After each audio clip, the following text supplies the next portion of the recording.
Tu as le sentiment d'être perdu, de ne plus t'appartenir, de ne pas décider là où tu as envie que ta vie elle aille? Alors, cette vidéo, elle est pour toi. Salut les joyeux rebelles. Écoute bien, depuis quelques années, à chaque début de mes vidéos, je te dis « Salut, joyeux rebelle ».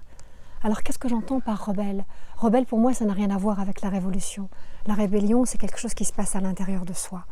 Et c'est à travers mes vidéos, ce que je te propose, c'est d'aller venir voir qu'est-ce que tu peux changer, quel mouvement peut apparaître en dedans de toi pour pouvoir changer des choses dans ta vie et que tu ressembles le plus possible à l'idée que tu te fais de toi-même. Pour moi, être rebelle, c'est être libre. Être libre, c'est ne pas être soumis. Pour ne pas être soumis, il faut connaître ses valeurs, il faut connaître qui on est. Alors je te pose la question, qui es-tu? Non mais je veux pas une réponse, ouais je suis un garçon, je suis une fille, je mesure 1m65, 1m90, non. Je vais répondre à ta place, je vais te dire qui tu es.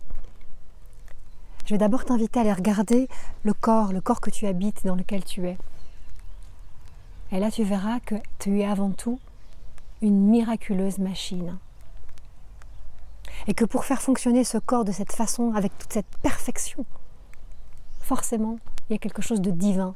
Et ce divin, il est en toi, il est en moi, il est en chacun de nous. Donc avant tout, tu es un être divin, un miracle. Et tu es né libre.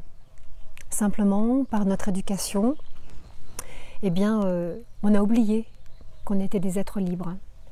Parce que cette éducation qui a déjà commencé, pour la plupart d'entre nous, avec nos parents, qui a continué après à l'école, nous a dit non mais toi, tu sais pas.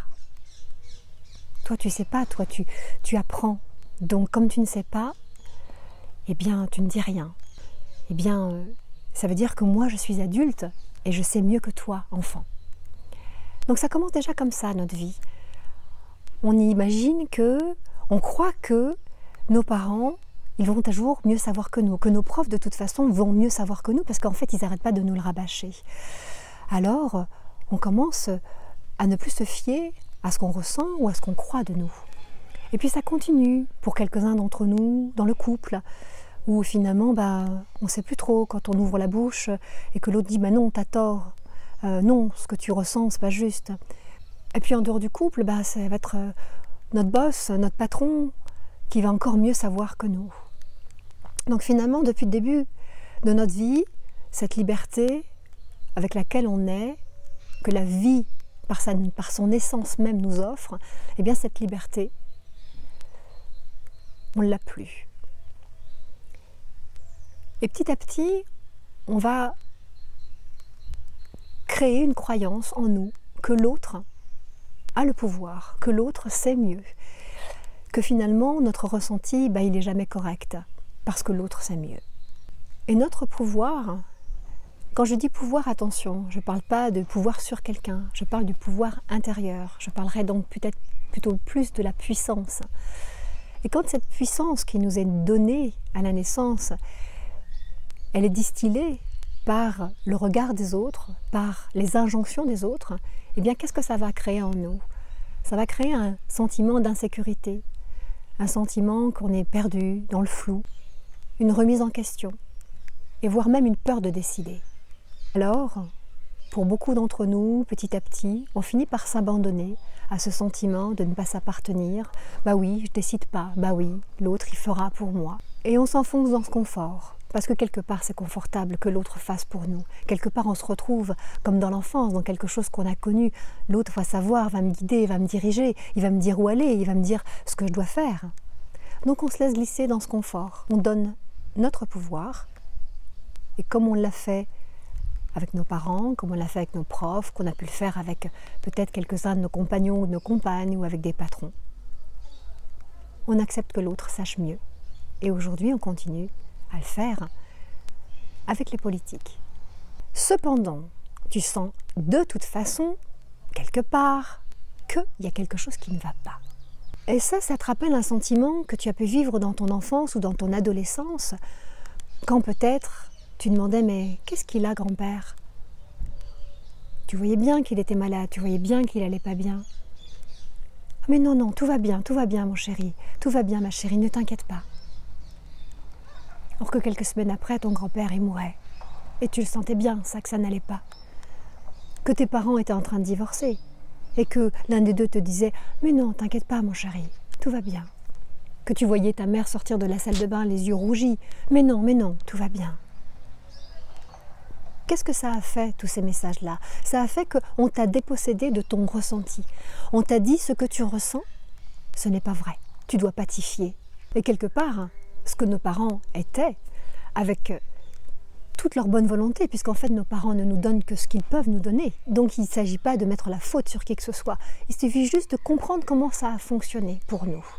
Quelque part, quand on se fie à l'autorité extérieure, eh bien on attend d'être guidé. Et cette dépossession de notre ressenti, ça crée chez nous une faille. Et dans cette faille vont se glisser tout un tas de sentiments qui font que nous perdons confiance et que même parfois nous pouvons avoir un sentiment de peur. La peur, quand elle surgit, il y a 3 façons de réagir. Soit nous fuyons, soit nous nous prosternons, c'est-à-dire nous sommes sidérés, ou alors on part au combat et on affronte. Et cette peur qu'on nous inculque, cette peur de l'autre, cette peur du virus, mais ce qu'il faut bien te dire, c'est que nous portons en nous bien plus de virus que de bactéries. Et que de vouloir faire la guerre à des virus, de toute façon, c'est fichu d'avance. Ça voudrait dire faire la guerre à la vie. Donc c'est complètement impossible et c'est complètement fou de pouvoir imaginer qu'une chose comme ça puisse se faire. Le processus de la vie induit les bactéries, induit les virus. Donc il n'y a pas de guerre à faire. Il y a juste à remonter ton immunité. Et bien entendu, quand tu as peur, ton immunité, elle chute. Quand ton immunité, elle chute, ça t'empêche de penser, ça t'empêche de regarder le monde autrement. Ce qu'il faut bien te dire, c'est que la peur qui est injectée par les autres nourrit les autres, avantageusement. Et que toi, cela te fait rentrer dans un système d'infantilisation. Souhaites-tu rester un enfant? Souhaites-tu rester perdu? Souhaites-tu rester dans le flou? Ou sentir la force dans tes veines? Si tu veux être un lion majestueux, alors il faut que tu te souviennes de plusieurs choses. Déjà, souviens-toi, à chaque seconde de ta vie, que tu as une puissance qui est innée, qui t'appartient, avec laquelle tu es né. Et que donc, c'est ton boulot, aujourd'hui, de sortir de la croyance que tu n'as pas cette puissance à l'intérieur de toi. Et puis, pour connecter à cette puissance, il y a plein de petites choses. Alors je vais t'en proposer quelques-unes. Et toi, t'en trouveras d'autres. Et si tu veux bien me laisser en commentaire en dessous ce que toi tu as trouvé pour pouvoir retrouver ta puissance, je veux bien le savoir. Et on le partagera avec plein d'autres personnes. La première chose, c'est le silence. Trouver un espace de silence en toi. Alors bien entendu, il y a plein de façons de le faire. Moi, une des façons que je trouvais, c'est de faire la méditation. D'ailleurs, si tu vas sur mon Facebook, tu trouveras des événements où je propose des méditations offertes pour pouvoir t'emmener avec moi pour trouver le silence et l'ancrage à l'intérieur de toi. Te connecter à ta puissance, c'est de redevenir créatif. C'est-à-dire créer des choses. Là, le fait de faire une vidéo avec toi, pour moi, c'est une création. Le fait de colorier, le fait de bricoler, le fait d'inventer, d'imaginer des histoires, de les écrire, de les raconter, tout ça c'est de la créativité. Et cette créativité, elle te ramène à ton essence fondamentale d'un être divin. Pour connecter à ta puissance, retourne à la terre. Tu es dans un appartement, fais des plantations, mets tes mains dans la terre, fais pousser des tomates, fais pousser des petits légumes, des herbes, mets-toi à la terre. Si tu peux aller marcher, va dans la nature, respire. Allez, encore une idée. Tu peux trouver un mantra. Un mantra, tu sais, c'est des phrases répétitives où tu te dis « je suis dans ma puissance, je suis dans ma puissance ». Et tu peux chanter, tu peux danser « je suis dans ma puissance ». Mais parce qu'à un moment donné, c'est un peu comme la méthode Coué. Ce que tu dis, tu le crois. Te reconnecter avec ta puissance, c'est aussi arrêter certaines nourritures. La première nourriture que je vais t'inviter à arrêter, c'est la télé.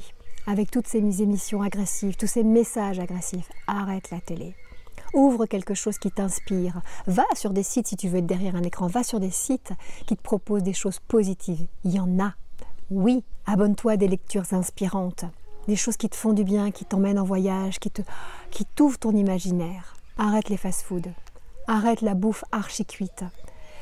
Arrête d'aller dans les supermarchés si tu le peux bien entendu, ou si tu vas en supermarché, prends des légumes et des fruits de saison et accommode-les d'une façon toute simple. Mange le plus cru possible pour pouvoir te vitaliser, parce que cette nourriture, elle va venir nourrir ton cerveau. Et avec ton cerveau, tu vas pouvoir avoir un discernement sur ce que tu veux dans ta vie, sur ce qui se passe dans ta vie, sur tes choix. Tu vas avoir des choix éclairés parce que tu manges correctement. Va sur les autres vidéos que j'ai fait pour toi. Tu verras, à chaque fois, mon langage est le même. Dès que tu manges quelque chose, ça a un impact sur ton comportement. Dès que tu manges quelque chose, ça a un impact sur ton émotionnel. Alors fais attention à la nourriture que tu ingères. Fais gaffe à l'alcool aussi, parce que l'alcool, ça reste quand même un petit peu flottant.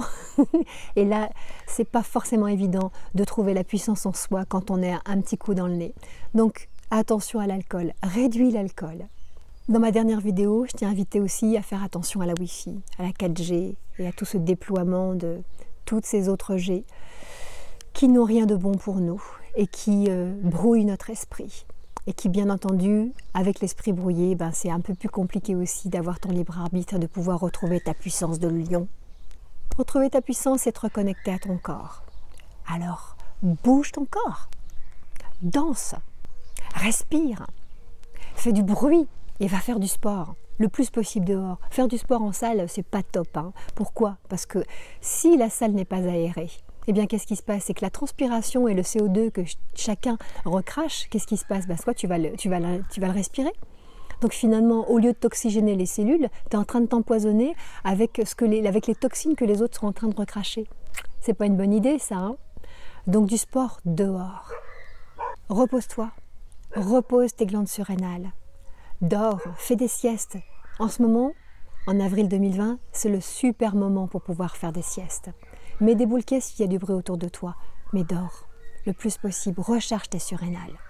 Et puis pour pouvoir te connecter à cette puissance, il faut aussi que tu puisses être détendu, c'est-à-dire sans stress. Alors je sais que ce n'est pas toujours très évident, mais peut-être que tu peux te faire un automassage au niveau des mains, au niveau de ton visage, au niveau des pieds. Et puis si tu as quelqu'un qui est tout chouchou à côté de toi, fais-toi faire un massage, offre-lui un massage. Ça va apporter beaucoup de détente, ça va calmer les cellules, ça va calmer le mental. Et tu vas voir que tu vas pouvoir être à même après de réfléchir autrement. Et puis tu as pléthore de plantes, d'huiles essentielles, tu as des granules homéopathiques qui vont pouvoir t'aider pour pouvoir justement te ressourcer, te détoxer, te renforcer, te reposer. N'hésite pas, la nature elle est là aussi pour nous, pour pouvoir nous soutenir.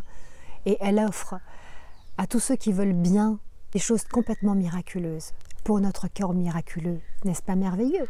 Est-ce que tu sais ce que c'est ressentir la puissance? Moi, je peux te donner une définition, quelque chose que je ressens. C'est qu'après avoir fait du sport, après une super nouvelle, après avoir dansé comme une folle, je ferme les yeux et je sens ce qui se passe en moi. Et là, à ce moment-là, il y a un tel sentiment de plénitude, de bien-être, de me sentir en vie, que ça, je sais que c'est ma puissance. Et ça, c'est ce que je te souhaite de trouver, ta propre puissance. Alors certes, c'est un processus qui doit se faire au quotidien, les petites choses là que je te propose. C'est pas parce que c'est simple que c'est inefficace. Bien souvent, je t'ai dit, les choses les plus simples sont parfois les plus efficaces. Donc c'est un processus qui doit se faire au quotidien, que tu dois répéter. Répéter pour désancrer la croyance qu'on a mis en toi. Désancrer ça pour pouvoir retrouver la vision de toi-même, pour pouvoir te reconnecter avec ce que tu es de plus beau à l'intérieur de toi, pour pouvoir reconnecter le lion. C'est clair qu'au début, cela peut amener un sentiment d'isolement, mais ça c'est bon signe.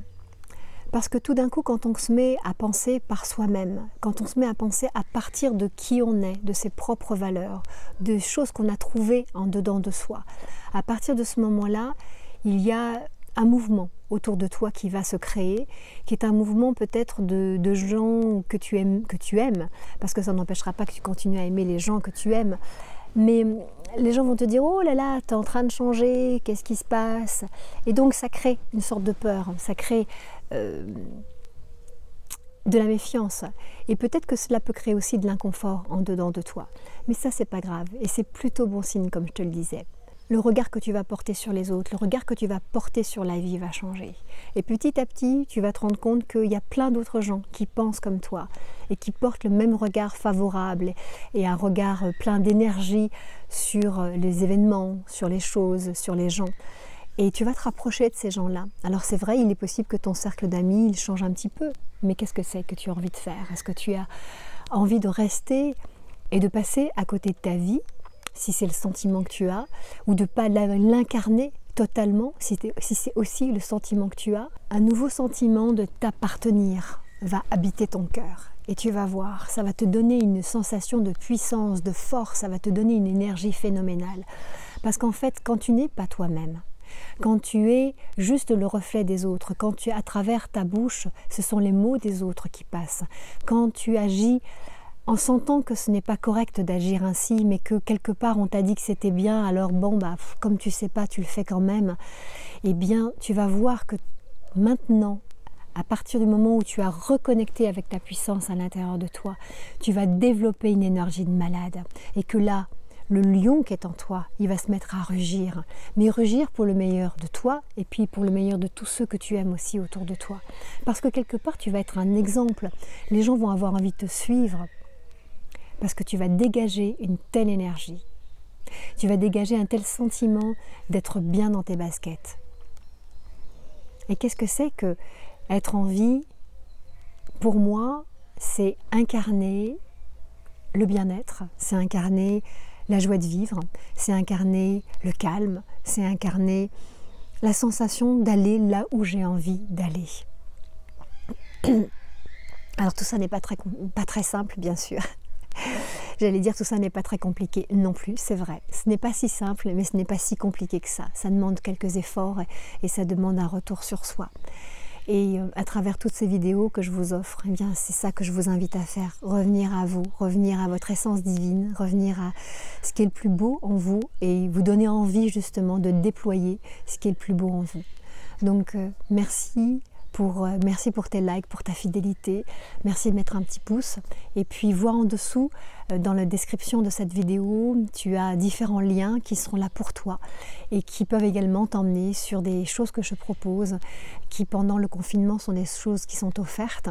Et tu vas voir, j'ai aussi pas mal de créativité et j'ai envie de t'emmener avec moi pour le meilleur de toi et le meilleur de ce monde dans lequel nous sommes. Et à très bientôt. Bye bye, joyeux rebelle.